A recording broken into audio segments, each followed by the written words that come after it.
So hello and welcome. So today I'm joined by Gökçe Kutsal, who's going to be talking to us about her research project where she specialised in analysing the impact of ACT on her performance coachees.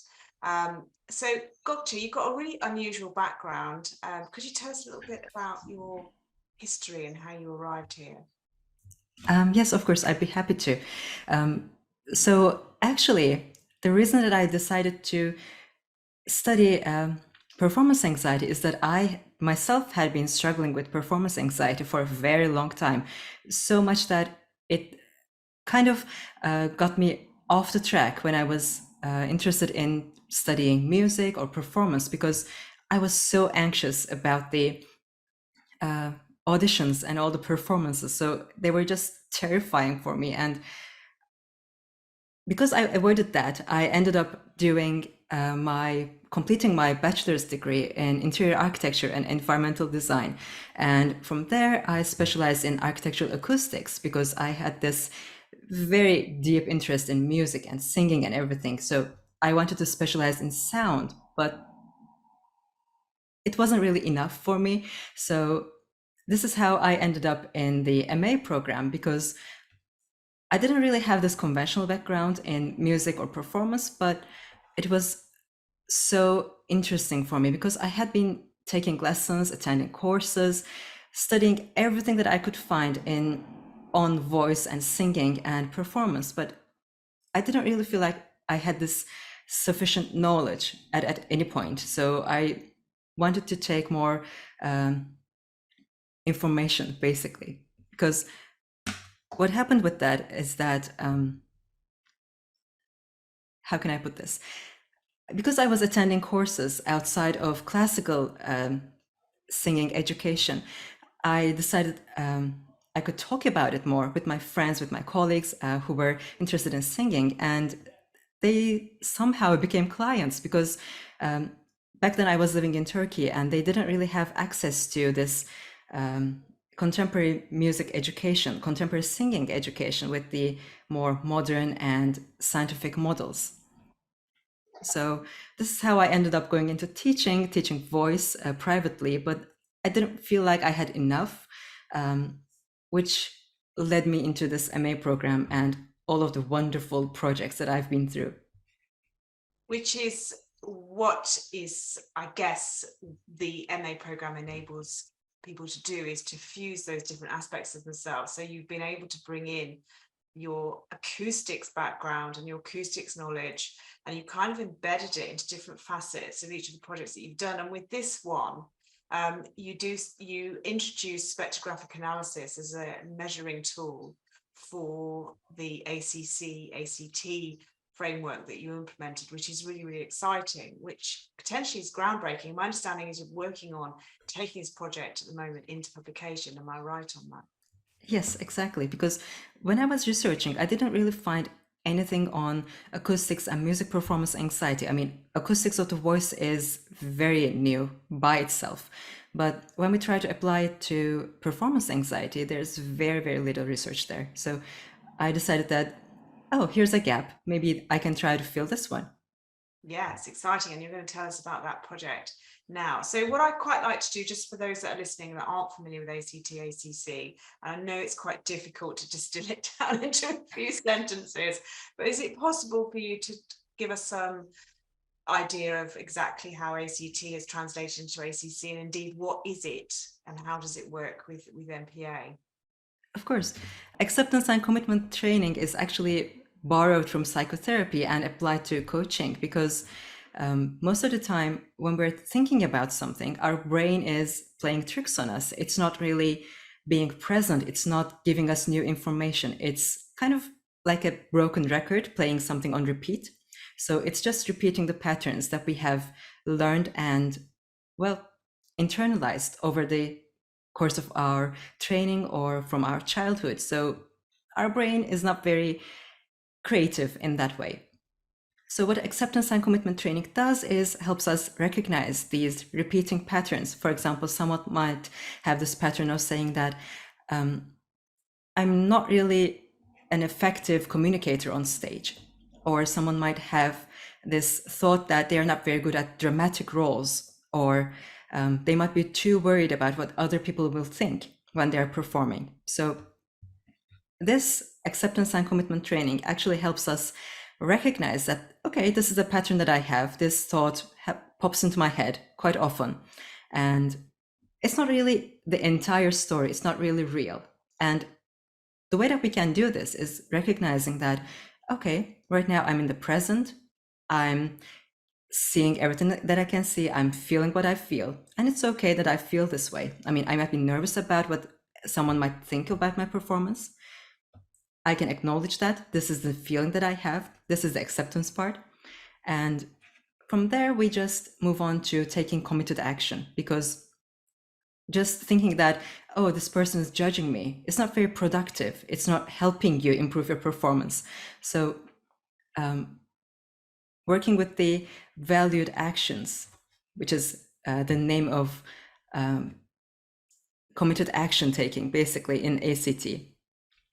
When we know what our values are, and when we decide to take committed action towards those values, it basically frees up mental bandwidth in our brain, and we can free ourselves from that, oh, this person is judging me. Oh, I'm not really good at singing this. Oh, here comes the high part. Here comes the difficult part.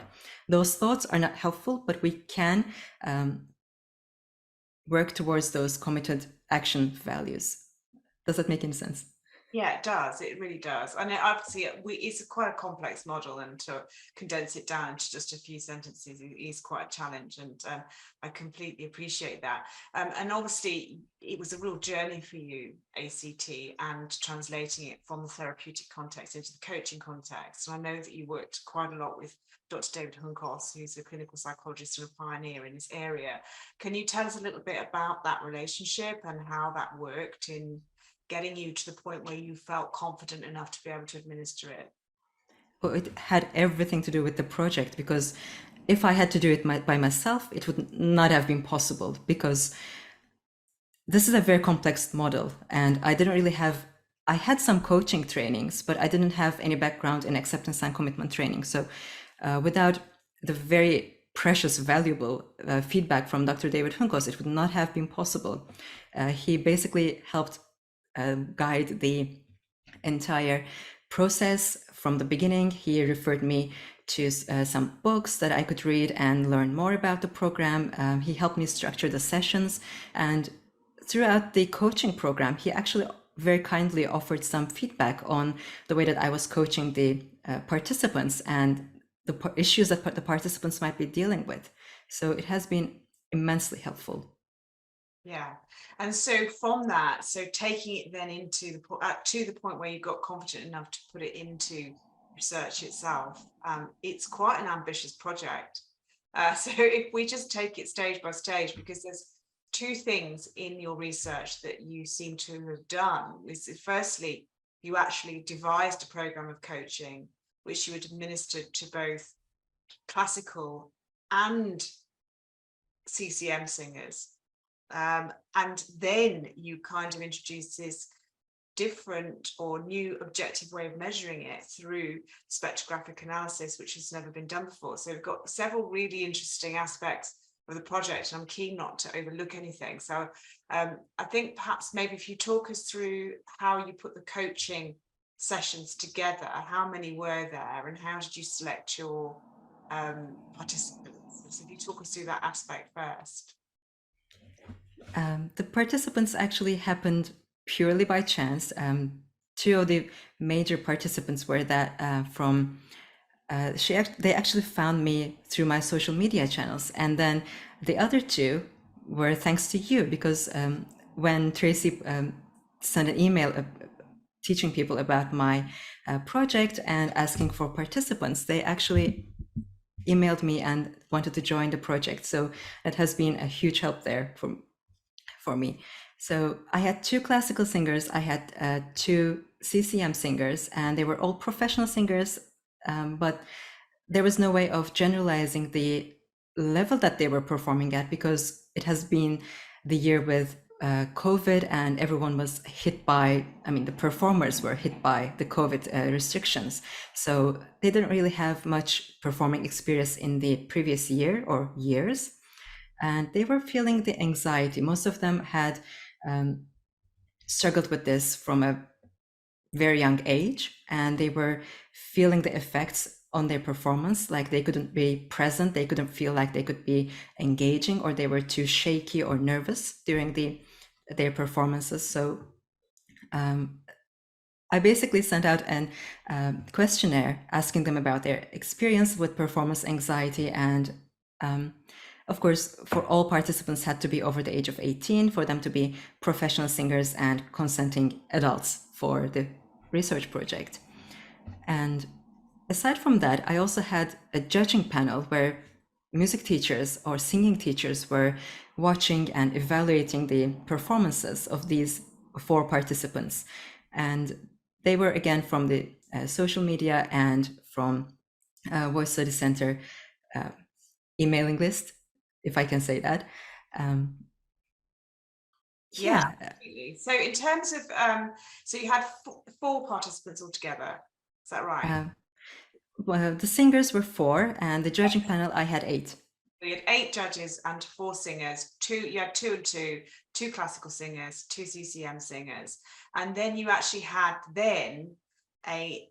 so you constructed your coaching program, which you engaged with intensive supervision and research to put together. And then from there, you used a number of objective measures, didn't you? So was it a mixed method study? Was it entirely quantitative? So just tell us a little bit about your methodology. Of course, it was totally mixed methods because I had this background in objective data, but I wanted to acknowledge the human experience. So it was a mix of quantitative and qualitative data. At the beginning, I had a video recording from all participants where they were performing live.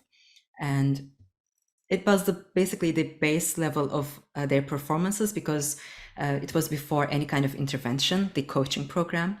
And I had a 6-week coaching program in between weekly meetings with all of the participants. And after that, I had the final recording session where all participants attended live and they were performing and they were singing. And the difference between those two were quite visible, but I wanted to have a way of quantifying this. So I also sent out questionnaires before and after the program, or even during the program, just asking them about their experiences. How was their experience with the performance anxiety? Did they believe their thoughts? What were their values? Were they taking committed action towards those values? That kind of questions were in the questionnaires. And at the final stage, I also did an interview with them because I wanted to hear more about their subjective experiences with the coaching, because it's very new and not really researched. So I wanted to hear about them and see if they had any feedback for me. And so if we take the data step by step, in terms of the qualitative data, what came out from that in terms of their personal experiences? Their personal experiences was that the program helped them so much. And this is the interesting thing about acceptance and commitment training. It's that it's not just the performance or the performer that is helping, it's their entire lives. Like the participants reported changes in their daily activities, like when they were with their significant others, when they were attending school events for their kids. So everything was impacted by the work.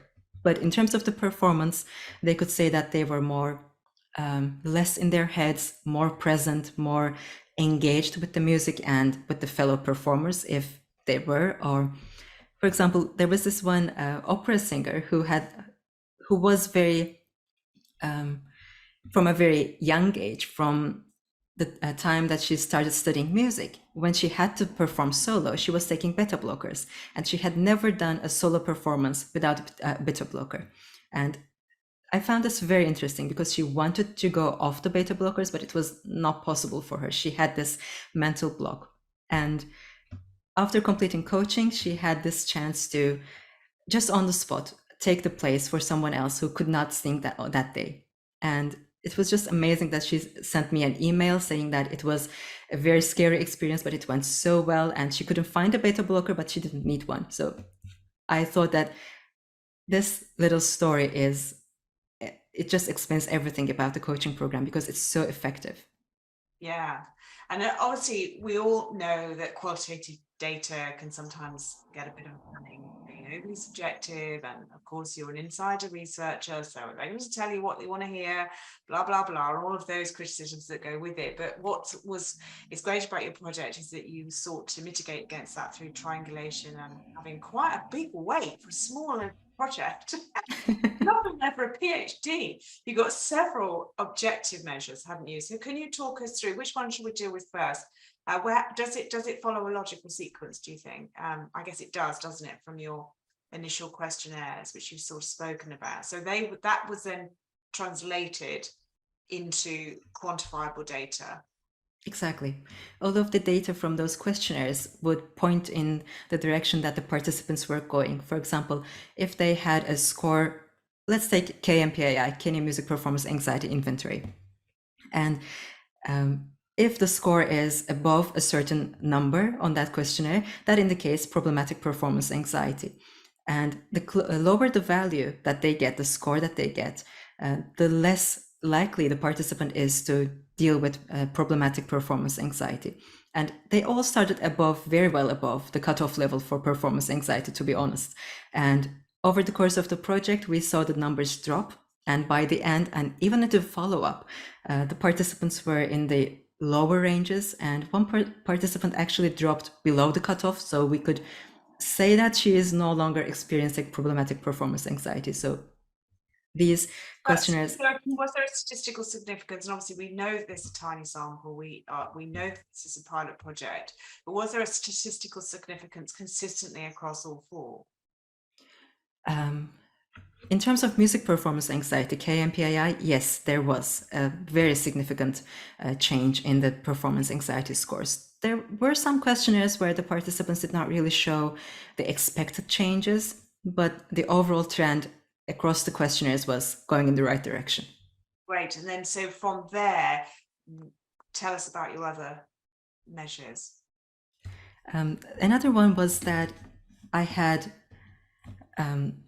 the judging panel score the performances, and I had to improvise there because there wasn't an accepted or peer-reviewed way of judging or scoring professional performances. There are ways of judging or scoring criteria for developing singers or students, for example, but there's nothing set that I could find for professional singers.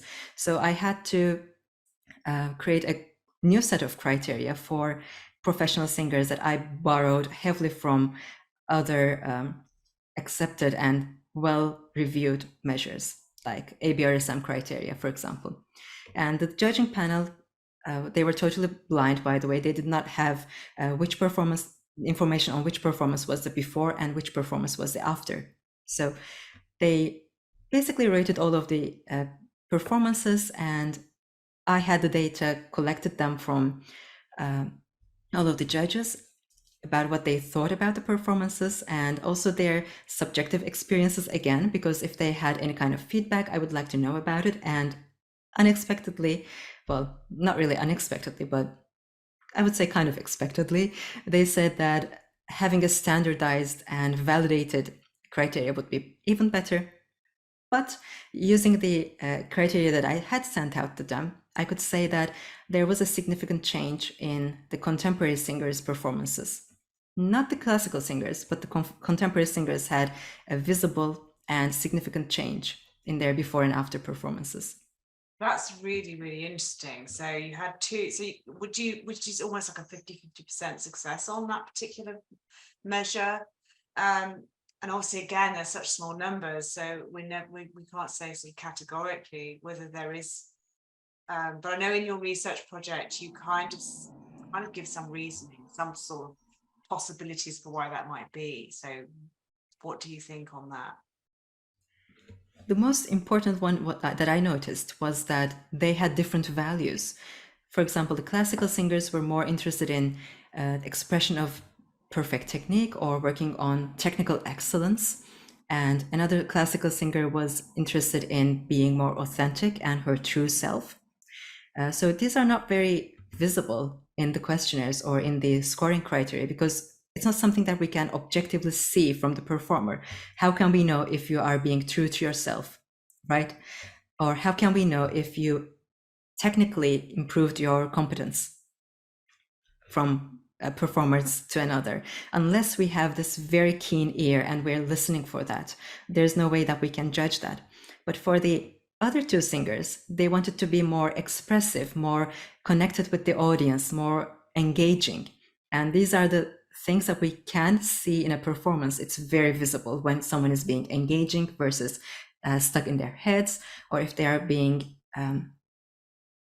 cut off from the audience or the world, or if they are being connected, if they are in connection with their fellow performers. So it's easier to see the values that the CCM singers had.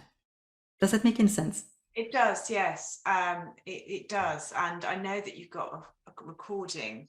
I know that you've got recordings of them, and that was how it was measured. So are you happy to share one of those recordings with us? Yes, of course, I'd be more than happy to. Let me just find it. And I'll open it right here. And I will share my screen now.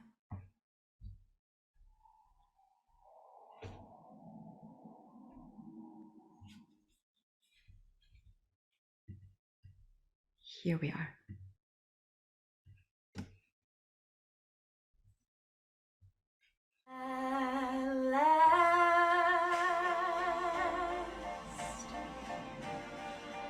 My love has come along.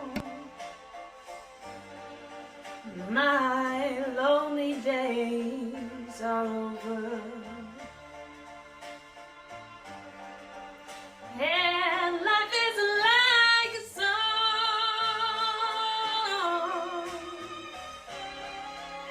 Oh, yeah, yeah, at last. The skies above are blue. My heart was wrapped up in clover. The night I looked at you,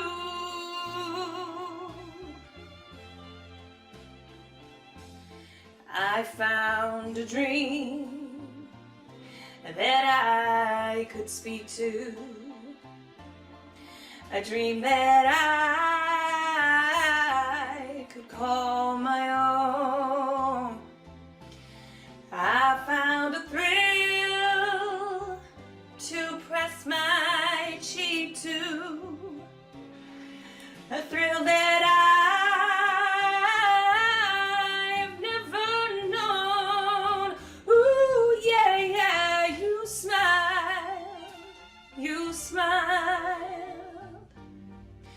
Oh, and then the spell's cast,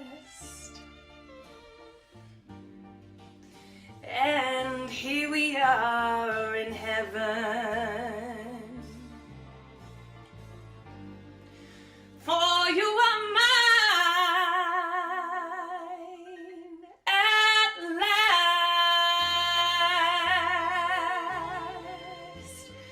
Oh, yeah, yeah, yeah. Ooh, ooh, ooh.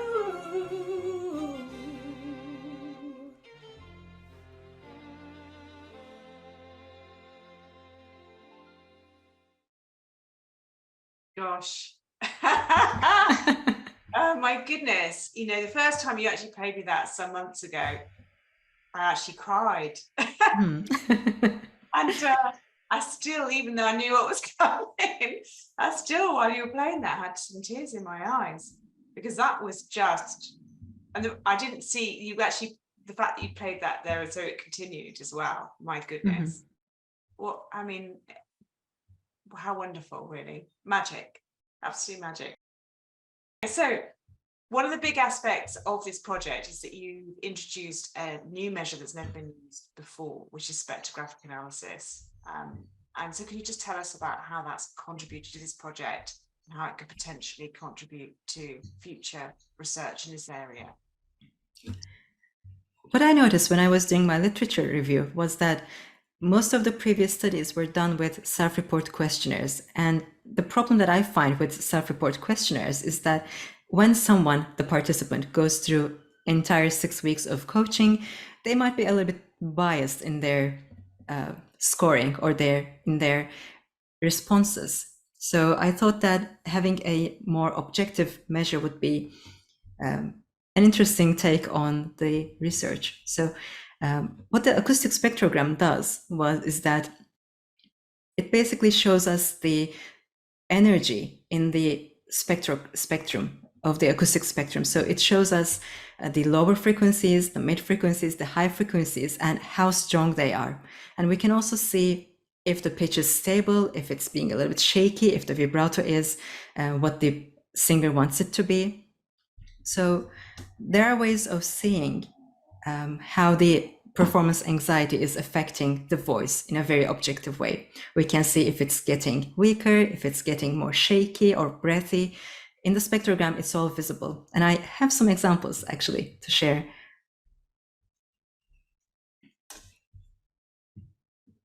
For example, this is just one vowel from a song of a popular singer. And this is on now. And let me just zoom in. This one is recorded before all of the performances. This is the one where the singers are by themselves, not experiencing anxiety, and they're just very relaxed and comfortable. So this is the bass recording that I'm comparing the other ones to. This middle one is the first recording, which is the pre-coaching one at the, again, the bass level before the coaching intervention.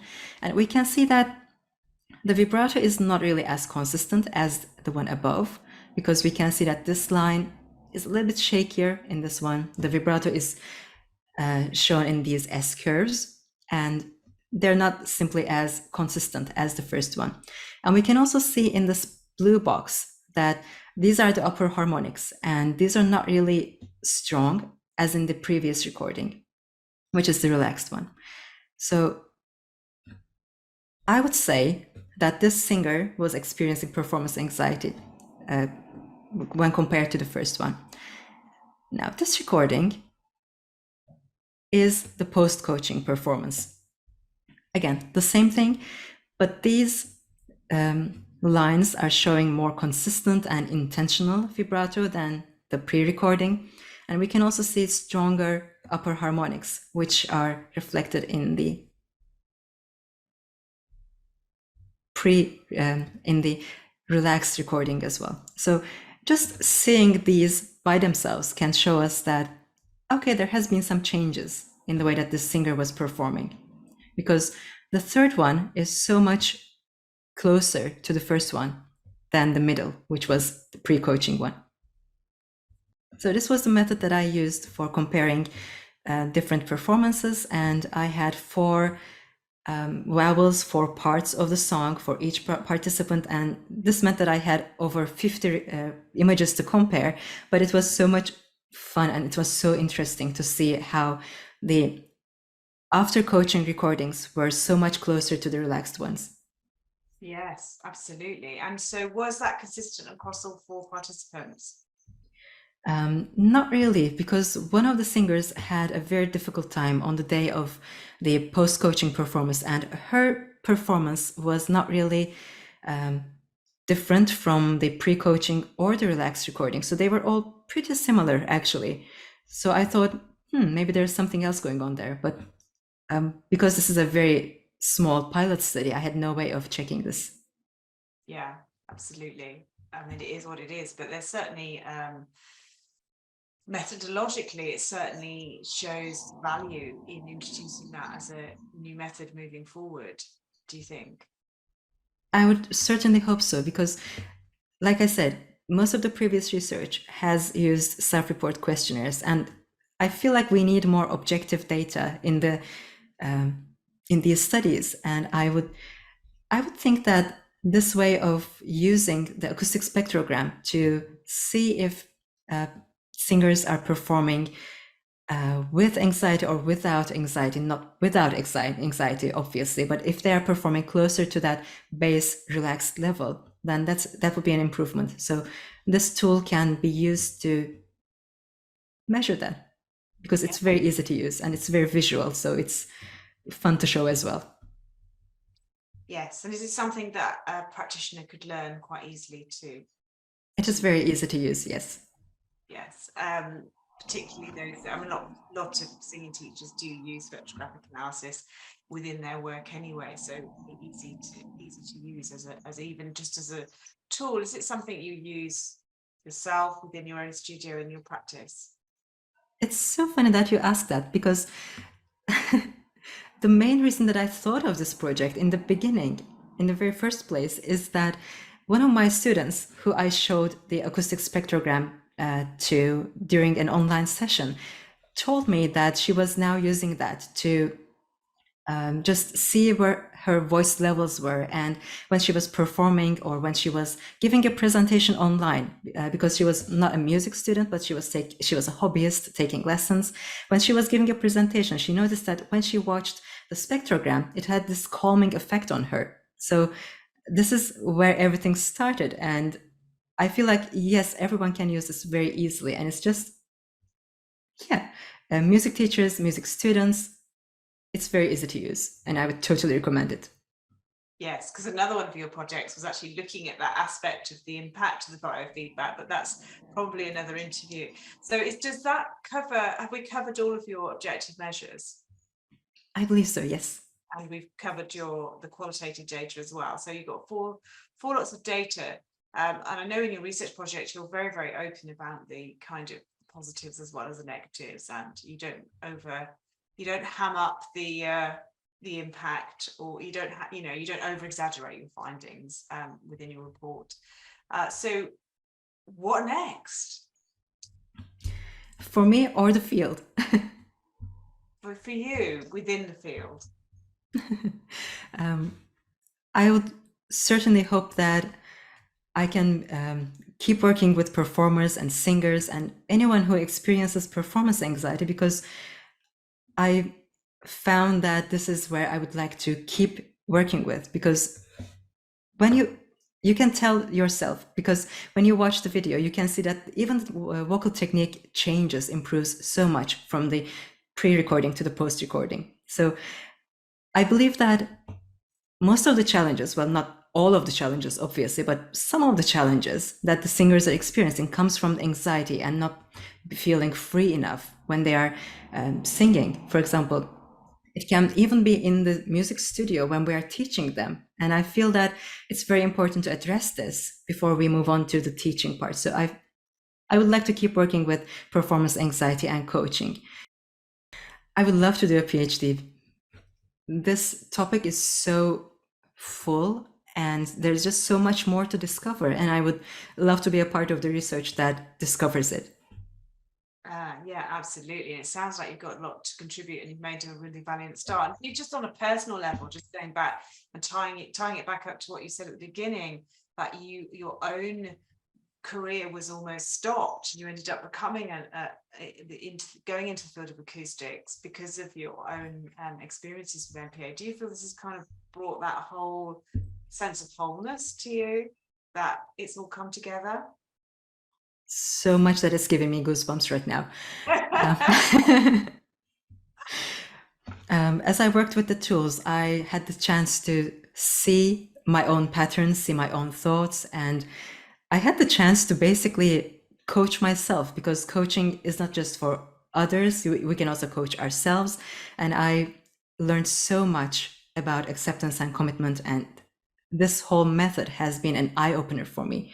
It changed the way that I sing, it changed the way that I talk, perform, everything. And even when I'm just going on a phone call or recording something for social media, it's just a very different feeling, knowing that, okay, these are my values, and I'm taking these actions to reach my values, or I mean, not reach, but work towards my values.